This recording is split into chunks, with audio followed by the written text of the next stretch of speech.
पहा याच्यातलं next problem घेतलेला आहे आता. A cantilever beam of length 2 meter fails when a load of 5 kilonewton is applied at the free end.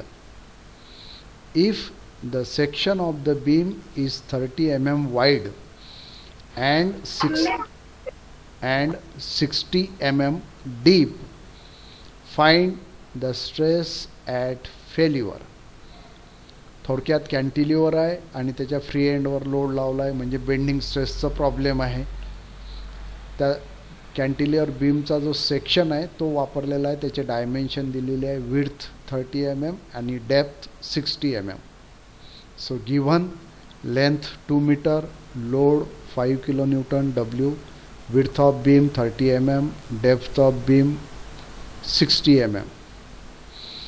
ही त्याची sketch काढली आहे पहा कॅन्टिलिव्हरची 2 मीटरचं त्याचा स्पॅन आहे, त्याच्यावर फ्री एंडला 5 kilonewton लोड लावलेला आहे. SFD BMD मध्ये ही स्टँडर्ड केस मी तुम्हाला दिलेली आहे.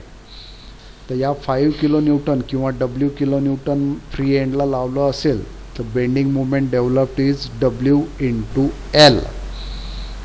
तो फॉर्म्युला तुम्हाला पाठ पाहिजे. W into L. इथे बेंडिंग मुवमेंट मॅक्झिमम डेव्हलप होईल फिक्स एंडला, तर ते इथे काढलेलं आहे पहा. Maximum bending movement for cantilever beam M is equal to W into L. So it is 5 into 2, 5 multiplied by 2 meter, 10 kilonewton meter. आता बेंडिंगच्या इक्वेशनमध्ये आपल्याला किलोन्यूटन मीटर चालत नाही म्हणून त्याला कन्वर्ट केलं आहे 10 into 10 to the power 6 Newton mm. ही पहिली स्टेप. मॅक्झिमम बेंडिंग मुवमेंट काढून घेतला W into L. आता इथे प्लस मायनस लिहिण्याची गरज नाही, actually this is minus W into L. आठवत असेल तुम्हाला कॅन्टिलिव्हरचं तर हॉगिंग बेंडिंग मुवमेंट. सो हे ॲक्च्युली मायनस येते, -10 into 10 to the power 6 Newton mm. पण ते मायनस प्लस वापरायची काही गरज नाही आहे कारण की आपल्याला बेंडिंग स्ट्रेस काढायची आहे. दुसरं पॉईंट दिलेलं आहे याच्यात, सेक्शनचा विड्थ आणि डेप्थ दिलेली आहे. सेक्शन म्हणजे हा कॅन्टिलिव्हर बीम जर मी या बाजूनी पाहिला या साईडनी तर मला काय मिळेल, रेक्टँगल मिळेल. या साईडनी जर पाहिला तो रेक्टँगल इथे दाखवलेला आहे पहा. This is 30 mm and this one is 60 mm. तर सेक्शनचे डायमेन्शन दिले आहे, त्याच्यावरून त्याचा झेड काढता येतो. Section modulus Z is equal to BD square divided by 6. So 30 into 60 square divided by 6, it is 18,000 mm³. म्हणजे आपण काय केलं आहे, लोडिंग दिलं आहे, त्याच्यावरून बेंडिंग मोमेंट काढून घेतलं मॅक्झिमम. सेक्शन दिलेलं आहे, त्याच्यावरून त्याचा झेड काढून घेतला 18,000 mm³. आणि नंतर या दोघांवरून तुम्हाला सहज हे काढता येते.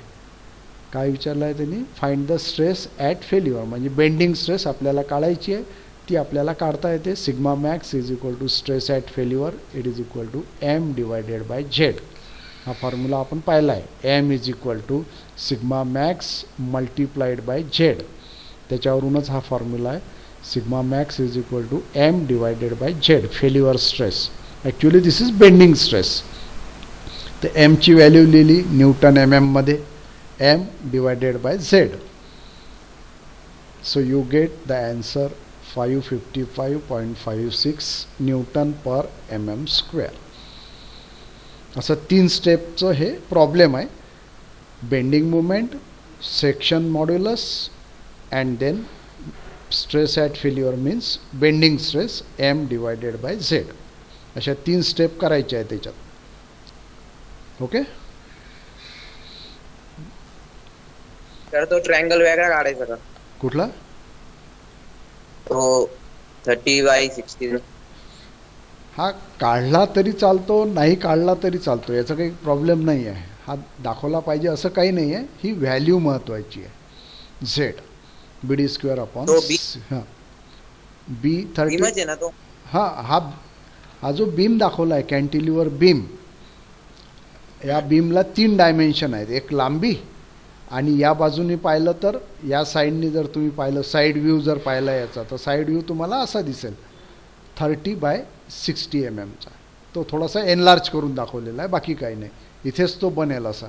या ठिकाणी जर पाहिलं मी, इथे कुठेही सेक्शन घेतला तुम्ही या ठिकाणी, तर तुम्हाला असा रेक्टँग्युलर सेक्शन मिळेल. त्याला सेक्शन ऑफ बीम म्हणतात. बीमचे लांबी एक डायमेन्शन आणि सेक्शन कसं आहे ते दुसरं.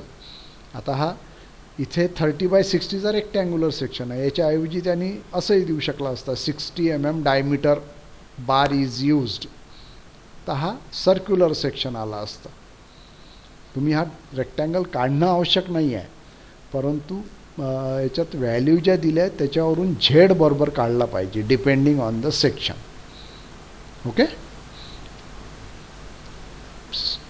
सेक्शन रेक्टँग्युलर दिला असेल तर BD²/6, सर्क्युलर सेक्शन दिला असेल तर πd³/32. हॉलो सर्क्युलर सेक्शन दिला असेल तर त्याचा झेडचा फॉर्म्युला वेगळा आहे. ते मात्र बरोबर काढायला पाहिजे. ही फिगर काढली पाहिजे असं नाही आहे. ठीक आहे.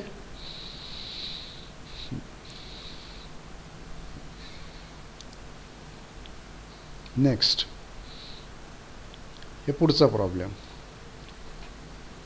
Apply the bending stress equation to determine the maximum bending stress developed in a rectangular beam of cross section 50 mm into 150 mm when a bending moment of 600 Newton meter, unit कडे लक्ष द्या, Newton meter, is applied about x axis. मागचं जे problem केलं होतं तसंच problem आहे same.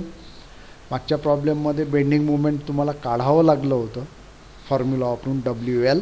इथे बेंडिंग मोमेंट डायरेक्ट दिलेला आहे 600 न्यूटन मीटर आणि सेक्शन दिलेला आहे 50 mm/150 mm. त्याच्यावरून तुम्हाला झेड काढता येतो किंवा याचा आय काढायचा, वाय मॅक्स काढायचा. ती एक पद्धत आहे. हा सेक्शन दाखवला आहे 150 mm/50 mm.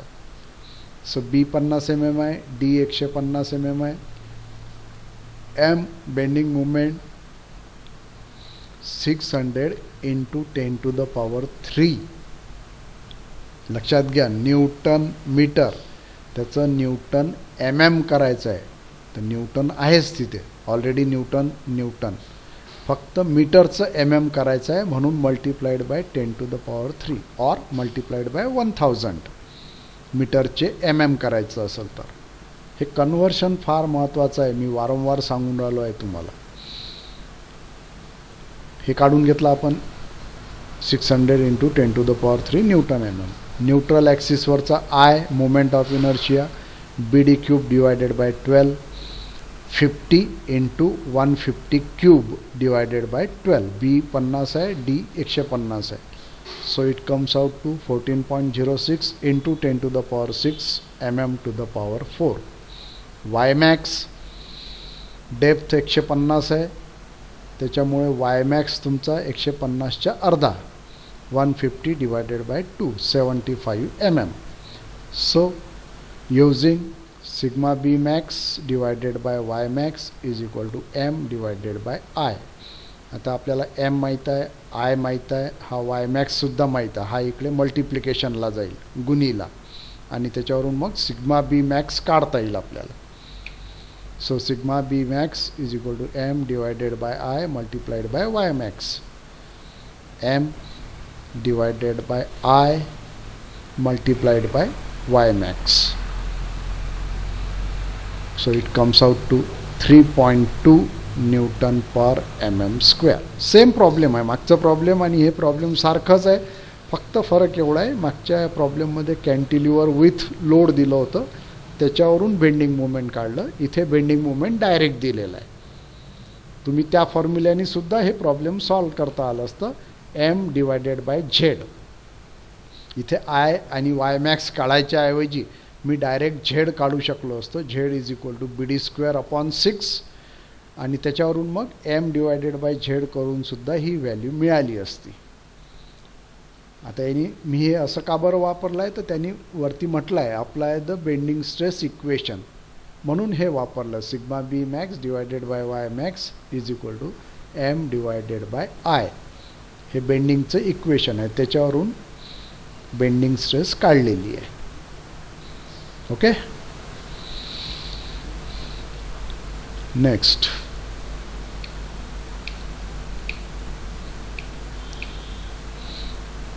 हां, पुढचं प्रॉब्लेम पहा. A timber beam 100 mm wide 150 mm deep supports UDL over span of 2 meter. काय म्हटलं आहे? हां, supports over span of 2 meter if the safe stress is 28 Newton per mm square in bending. म्हणजे sigma B मॅक्सची value दिलेली आहे. Sigma B max. Calculate the maximum UDL which can be supported by the beam. म्हणजे आता हे उलटं problem आहे. Bending stress दिलेली आहे, सेक्शन दिलेला आहे, बीमचा स्पॅन दिलेला आहे, त्याच्यावरचं UDL तो किती कॅरी करू शकतो विदाऊट फेल्युअर ते आपल्याला काढायचं आहे. तर सेक्शन दिलेला आहे 100 बाय 150 mm, त्याच्यावरून झेड किंवा आय आणि वाय मॅक्स काढता येतो. आणि स्ट्रेस दिलेली आहे सिग्मा बी मॅक्स, या दोघांवरून एम काढता येतो, म्हणजे बेंडिंग मुवमेंट काढता येते. आणि बेंडिंग मुवमेंट याच्याशी इक्वेट करायचं लोडिंगशी, लोडमुळे येणारं बेंडिंग मुवमेंट आणि या सेक्शनचा मुवमेंट ऑफ रेझिस्टन्स आपण काढू, तो दोन्ही इक्वल केला तर तुम्हाला UDLची व्हॅल्यू मिळून जाईल. पहा आता step by step. B 50, sorry इथं 100 पाहिजे होतं, 100 mm, डी 150 mm, हा 50 नाही आहे, it is 100 mm. This is 100 mm, D 150 mm, M is equal to bending moment. हे काय झालं, मागच्याच प्रॉब्लेमचं झालं आहे का सगळं? हां, इथं M बेंडिंग मुवमेंट दिलेलं नाही आहे, हे cut. Z BD square upon 6, ही व्हॅल्यू बरोबर आहे का?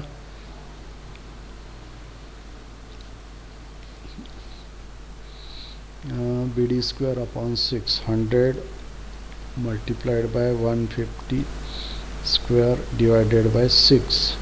हां, बरोबर आहे. बरोबर आहे. हां, 375 into 10 to the power 3, he value बरोबर आहे. झेड बरोबर काढला आहे मी, 100 घेऊनच काढलेला आहे. BD square divided by 6, B 100 आहे आणि D 150 mm आहे. So for simply supported beam. हां, आता पहा इथे काय म्हटलं आहे त्यांनी, beam supports UDL over a span of 2 metre. म्हणजे UDL किती आहे ते दिलेलं नाही आहे, ते काढायचं आहे आपल्याला. Find maximum UDL. तर for simply supported beam carrying UDL maximum bending moment is equal to WL square divided by 8. हा फॉर्म्युला आहे, स्टँडर्ड केस आहे. सिम्पली सपोर्टेड बीमवर जर UDL असेल तर त्याचं बेंडिंग मुवमेंट राहते WL square divided by 8. So it is W into L. L 2 metre दिलेला आहे पहा इथे, span of 2 metre. So WL square divided by 8. So it is W by 2 kilo newton metre, कारण की स्पॅन मीटरमध्ये आहे आणि W आपण काय घेतो, किलो न्यूटन. तर याचं युनिट येईल W divided by 2 kilo newton metre is equal to, आता आपल्याला बेंडिंग इक्वेशनमध्ये वापरायचं आहे म्हणून न्यूटन MM मध्ये कन्वर्ट करायचं. W by 2 into 10 to the power 6 newton MM. म्हणजे आपण झेड काढून घेतला आहे, बेंडिंग मोमेंट काढून घेतला आहे आणि सिग्मा बी मॅक्स दिलेला आहे 28. तर आता इक्वेट करायचं आहे फक्त. So using M is equal to sigma B max into Z, हा फॉर्म्युला वापरला. M आपण काढलेला आहे W by 2 into 10 to the power 6 is equal to sigma B max प्रॉब्लेममध्ये दिलेला आहे 28 न्यूटन पर mm². तो इथे घेतला 28 multiplied by Z 375 into 10⁻³ so from that W is equal to 21 kilo newton metre. आता एक किलो न्यूटन मीटर का बरं लिहिलं आहे? कारण की इथे पहा आपण काय घेतलं आहे WL² डिवायडेड बाय 8 आणि त्याचं युनिट काय घेतलं किलो न्यूटन मीटर. हे केव्हा येईल? जेव्हा W किलो न्यूटन पर मीटरमध्ये असेल तेव्हाच हे युनिट किलो न्यूटन मीटर येईल. म्हणून हा Wचं unit direct 21 kilo newton metre. थोडं चुकलं होतं. असा तो प्रॉब्लेम होता. 2 metre span, W kilo newton per metre UDL. त्याच्यावरून मग आपण बेंडिंग मोमेंट काढलं WL²/8 आणि त्याला न्यूटन MM मध्ये कन्वर्ट केलं आणि it comes out to 21 kilo newton per metre. Okay.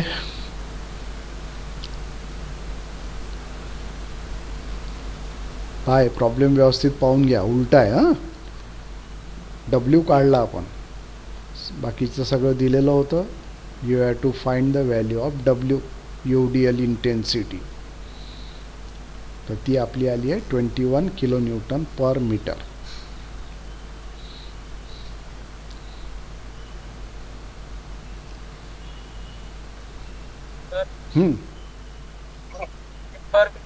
Simply supported बीमच का?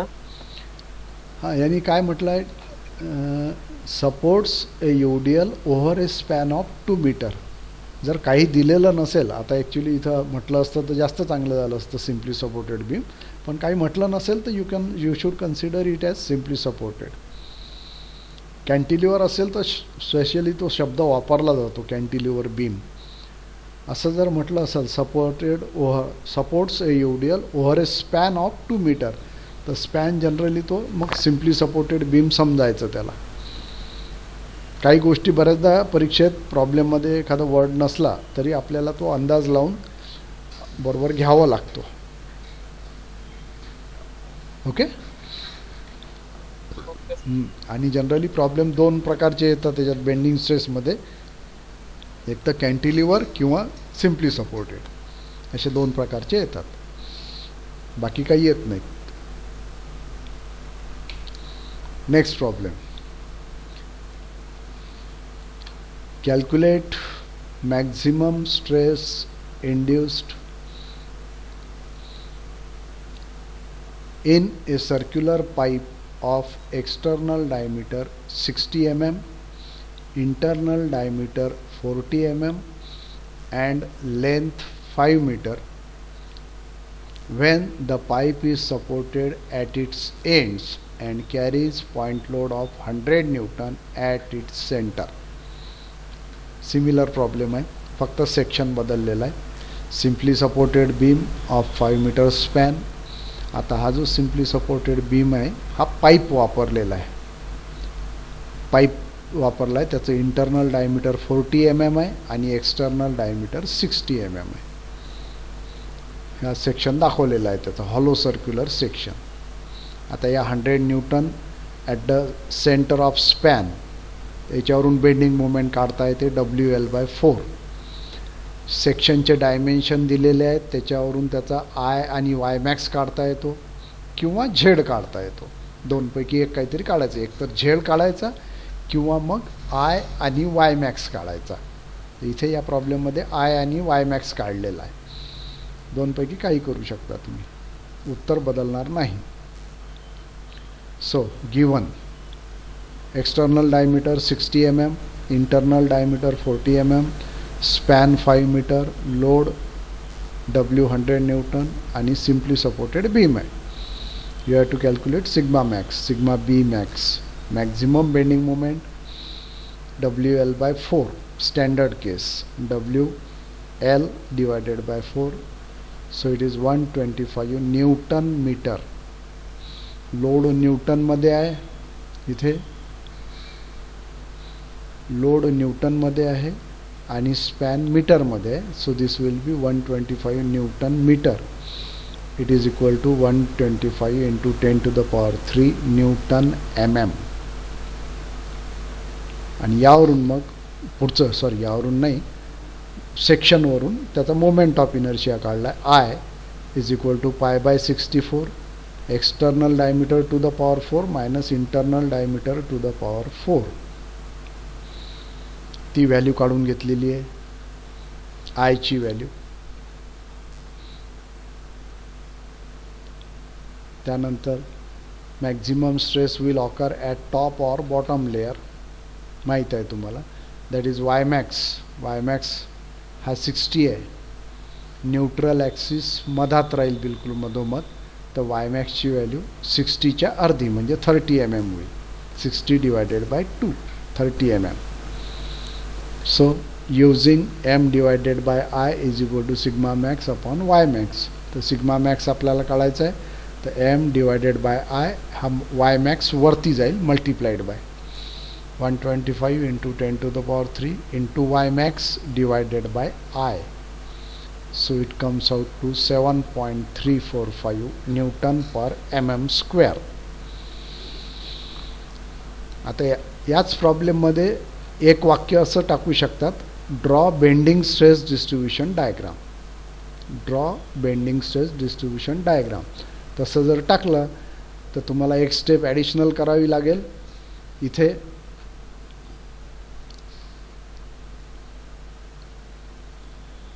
हा सेक्शन आहे,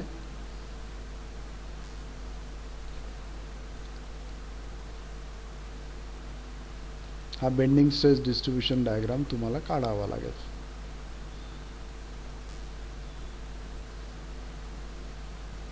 हा आला बेंडिंग स्ट्रेस डिस्ट्रीब्युशन डायग्राम. इथे सिम्पली सपोर्टेड बीम असल्यामुळे सिग्मा BC कॉम्प्रेसिव्ह आणि या ठिकाणी सिग्मा BT टेन्साईल. असा ॲडिशनल एक स्टेप असू शकते या प्रॉब्लेममध्ये, किंवा draw bending stress distribution diagram. तो काढताना फक्त एवढं लक्ष द्यायचं आहे तुम्हाला, कॉम्प्रेसिव्ह कुठे येईल आणि टेन्साईल कुठे येईल. तर इथे सिम्पली सपोर्टेड बीम असल्यामुळे वरच्या बाजूला कॉम्प्रेसिव्ह, खालच्या बाजूला टेन्साईल, याप्रमाणे ते डिस्ट्रीब्युशन राहील बेंडिंग स्ट्रेस डिस्ट्रीब्युशन डायग्रामचं. ओके.